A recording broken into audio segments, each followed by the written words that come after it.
चलो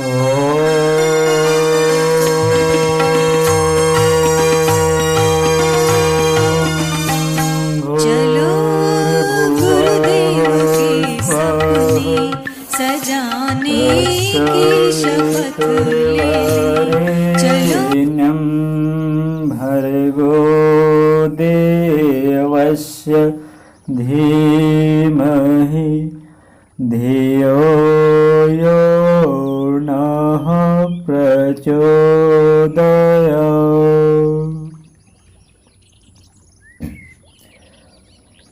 गायत्री साधना के दो स्तर। गायत्री की दैनिक साधना को, नित्य क्रम को स्कूलों की प्राथमिक और अनुष्ठानों तथा पुरस्कारों को माध्यमिक शिक्षा कहा जा सकता है। इसके उपरांत कॉलेज विश्वविद्यालय की पढ़ाई का क्रम आरंभ होता है। इसे उच्च स्तरीय साधना कह सकते हैं। योग और तप इस स्तर के साधनों में ही क्रियान्वित होते हैं।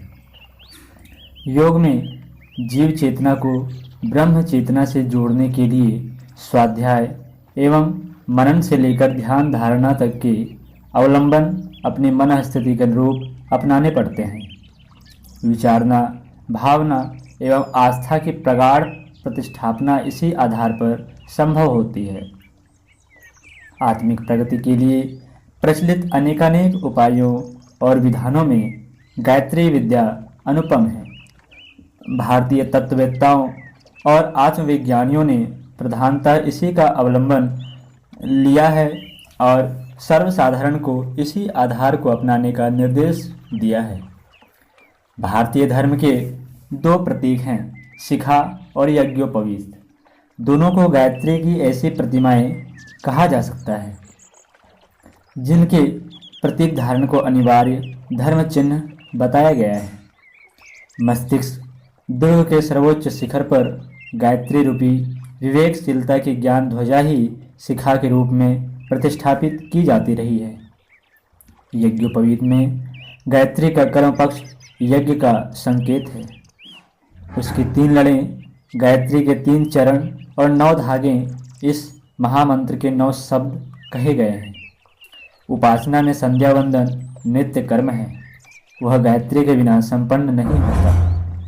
चारों वेद भारतीय धर्म और संस्कृति के मूल आधार हैं और उन चारों की जन्मदात्री वेद माता गायत्री हैं।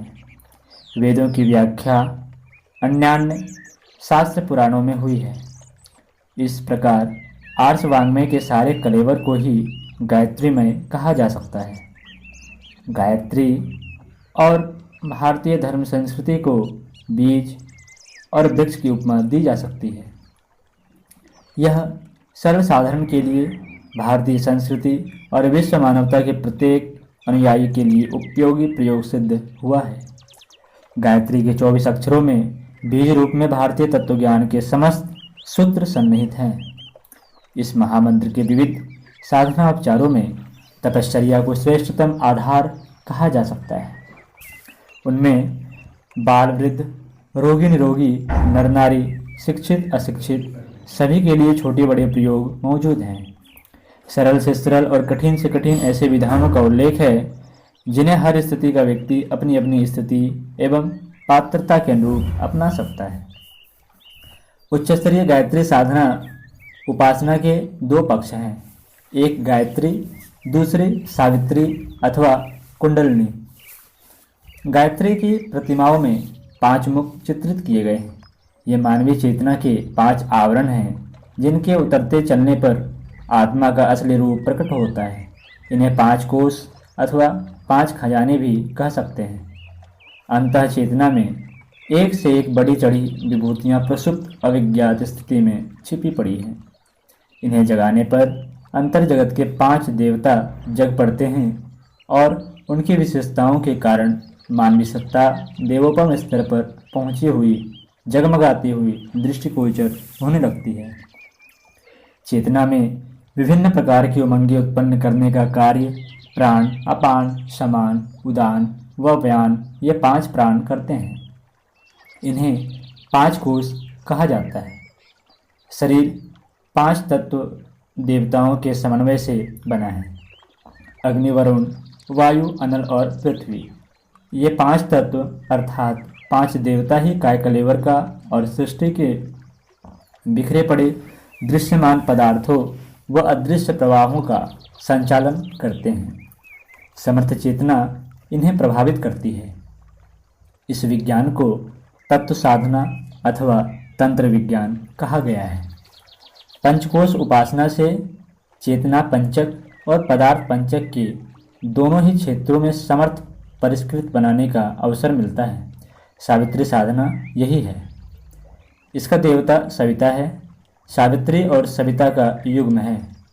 इस उपासना में सूर्य को प्रतीक और तेजस्वी परब्रह्म को सविता का इष्ट मानकर उस स्रोत से ओजस्विता, तेजस्विता और मनस्विता आकर्षित की जाती है। इस क्षेत्र की तपश्चर्या से उस ब्रह्म तेजस की प्राप्ति होती है जो इस जड़ चेतन जगत की सर्वोपरि शक्ति है।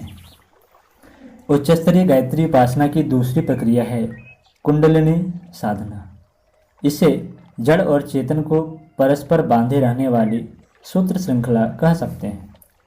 प्रकारांतर से यह प्राण प्रवाह है जो व्यष्टि और समष्टि की समस्त हलचलों का संचालन करता है। नर और नारी अपनी अपनी जगह और अपनी अपनी स्थिति में समर्थ होते हुए भी अपूर्ण है। इन दोनों को समीप लाने और घनिष्ठ बनाने में एक अविज्ञात चुंबकीय शक्ति काम करती रहती है। इसी के दबाव से युग्मों का बनना और प्रजनन कर्म चलना संभव होता है। उदाहरण के लिए नर और नारी के बीच घनिष्ठता उत्पन्न करने वाली चुंबकीय धारा के प्रवाह को कुंडलिनी की एक चिंगारी कह सकते हैं। प्रकृति और पुरुष को घनिष्ठ बनाकर उनसे सृष्टि संचार की विभिन्न हलचलों का सरंजाम खड़ा करा लेना इसी ब्रह्मांड व्यापी कुंडलिनी का काम है। व्यक्ति सत्ता में भी काया और चेतना की घनिष्ठता बनाए रहना तथा शरीर में लिप्सा, मन में ललक और अंतःकरण में संवेदनाएं उभारना इसे कुंडलिनी महाशक्ति का काम है। जीव की समस्त हलचलें आकांक्षा, विचारना और सक्रियता के रूप में सामने आती है। इनका सृजन उत्पादन कुंडलिनी ही करती है। अन्यथा जड़ पंचतत्वों में पुलकन कहाँ, निर्लिप्त आत्मा में उद्विग्न आतुरता कैसी। दृश्य जगत की समस्त हलचलों के बीच जो बाजीगरी काम कर रही है इसे अध्यात्म की भाषा में माया कहा गया है। साधना क्षेत्र में इसी को कुंडलिनी कहते हैं। इसे विश्व हलचलों का, मानवीय गतिविधियों का उद्गम मर्मस्थल कह सकते हैं। यह प्रमुख कुंजी मास्टर की हाथ आ जाने पर प्रगति का द्वार बंद किए रहने वाले सभी ताले खुलते चले जाते हैं। इस स्वेच्छाचारिणी महाशक्ति को वशवर्ती बनाने वाले साधक आत्मसत्ता पर नियंत्रण करने और जागतिक हलचलों को प्रभावित करने में समर्थ हो सकते हैं। गायत्री की उच्चस्तरीय साधना में ऋतंभरा प्रज्ञा उभारने के लिए पंचकोशीय उपासना प्रक्रिया काम में आती है और प्रत्यक्ष सत्ता को प्रखर बनाने के लिए कुंडलिनी साधना की कार्य पद्धति काम में लाई जाती है। यहाँ यह जान लेना आवश्यक है कि गायत्री की उच्चस्तरीय साधना में तत्वदृष्टि, भावना और श्रद्धा का समावेश करना पड़ता है। इन तत्वों का जिस की साधना में जितना समावेश होगा उसे उतना ही आत्मविकास का उत्कृष्ट लाभ प्राप्त होगा। गायत्री क्या है, उसकी उपासना में क्या दृष्टि है और किन गुणों का समावेश अपनी मनोभूमि में होना चाहिए, जिसे इन सब बातों का ध्यान रहेगा उसकी थोड़ी सी साधना बहुत फलदायक होगी। सामान्य साधना, जिसे छोटे स्तर की बाल साधना कहते हैं, क्रियाकांड भर होती है। ऐसे कितने ही व्यक्ति हैं जो केवल जप माला को ही सब कुछ समझते हैं। जप, हवन, अनुष्ठान और पूजा आदि बाह्य प्रतीक उपचार ही उनकी समझ में सब कुछ होते हैं। जप की संख्या पूरी करना, फिर चाहे मन में काम, क्रोध, लोभ वह मोह के कुविचार उस समय कितने ही उच्छृंखल गति से क्यों न उड़ते रहे, जगत जननी की छवि को देखने का ध्यान करना उनके लिए सब कुछ होता है। श्रद्धा, प्रेम, आत्मीयता एवं तन्मयता का भाव साथ में है या नहीं, इस बात पर वे लोग ध्यान नहीं देते। जप का शारीरिक श्रम भी कुछ तो उपयोगी है ही, पर भावना के अभाव में वह एक प्रकार से निर्जीव ही बना रहता है। सच्ची उपासना वह है जो आत्मकल्याण के लिए, जीवन स्तर को उत्कृष्ट बनाने के लिए और दुर्बुद्धि हटाकर मनोभूमि में सद्बुद्धि की स्थापना के लिए श्रद्धा और भावना पूर्वक की जाती है। किसी लौकिक प्रयोजन को लक्ष्य रखकर कई व्यक्ति जप तप करते हैं और ये हिसाब लगाते रहते हैं कि इतना जप हो जाने पर यह प्रयोजन पूरा हो जाना चाहिए, यह सिद्धि मिल जानी चाहिए। यदि वह प्रयोजन पूर्ण हो गया तो भी उसको छोड़ देते हैं और नहीं हुआ तो भी उसको त्याग ही देते हैं। वैद्य के पास रोगी तभी तक जाता है जब तक कि उसे कष्ट रहता है। कष्ट दूर हुआ कि रोगी ने वैद्य से रिश्ता तोड़ा। इसी प्रकार यदि रोग अच्छा ना हो तो भी रोगी उस वैद्य से मुंह मोड़ लेता है और उसकी बुराई करने लगता है। सकाम उपासना वालों का स्तर भी यही रहता है। ऐसी पूजा को साधना कहना ही नहीं चाहिए। वह तो किसी लौकिक प्रयोजन को पूरा करने के लिए एक लौकिक माध्यम मात्र है। साधना आत्मकल्याण के लिए लौकिक कामनाओं से रहित होकर की जाती है। परमात्मा ने जो कुछ दिया है वह कम नहीं, जो कमी है वह हमारे प्रयत्न और पुरुषार्थ की त्रुटियों के कारण है।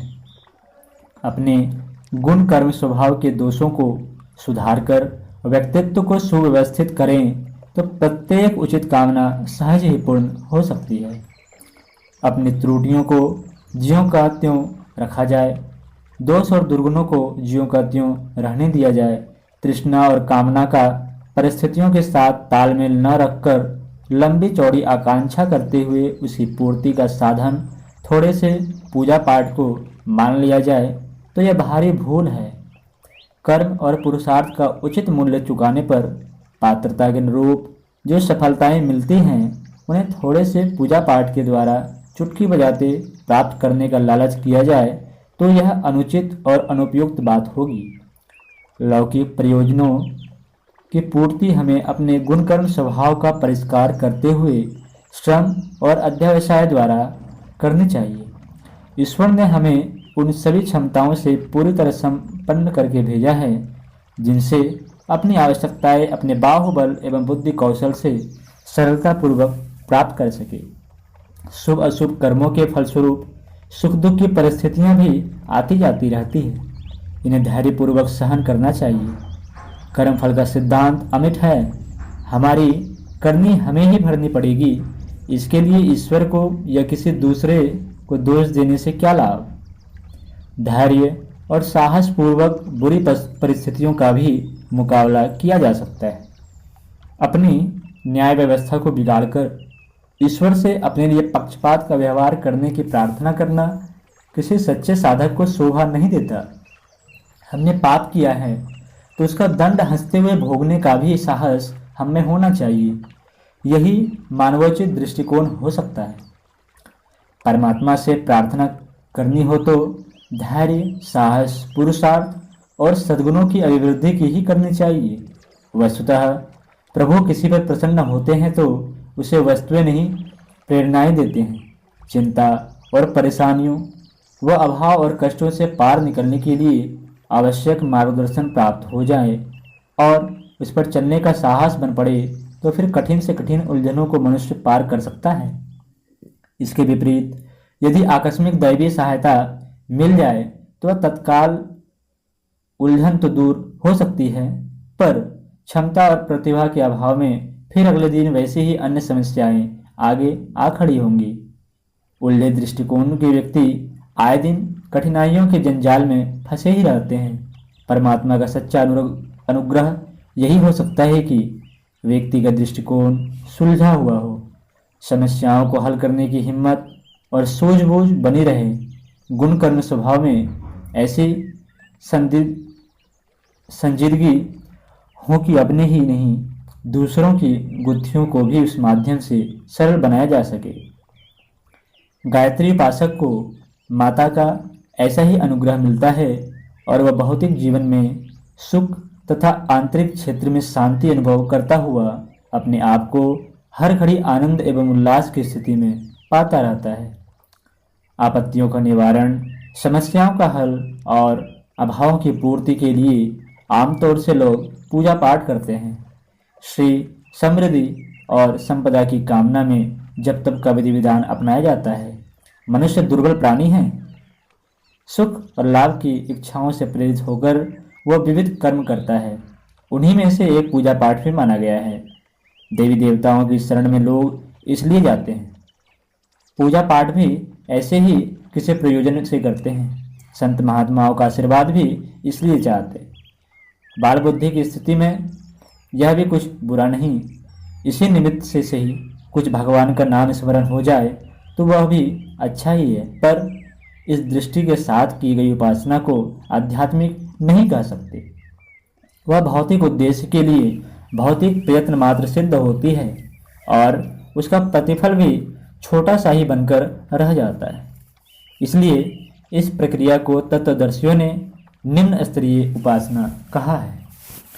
जिनकी अध्यात्म मार्ग में कोई रुचि नहीं है, जो आत्मकल्याण का महत्व नहीं समझते और भौतिक लाभ ही जिन्हें सब कुछ दिखाई पड़ता है, उनके लिए प्राथमिक आकर्षण की दृष्टि से यह सकाम या निम्न स्तरीय साधना भी उपयोगी है। जितना समय और श्रम लगता है उसकी तुलना में कहीं अधिक लाभ उन्हें निश्चित रूप से प्राप्त हो जाता है। जो कुछ चाहा जाए वह सब पूर्ण होना ही चाहिए, इसकी तो गारंटी नहीं, पर इतना दावे से कहा जा सकता है कि जितने समय आराधना की गई है उतने समय का लाभ उसकी अपेक्षा कहीं अधिक होगा जो उस प्रयोजन के लिए भौतिक प्रयत्न करने में किया जाता है। गायत्री उपासना में लगाया हुआ समय कभी किसी का व्यर्थ नहीं जाता है। रामायण में 3 प्रकार की पतिव्रताएं मानी गई हैं।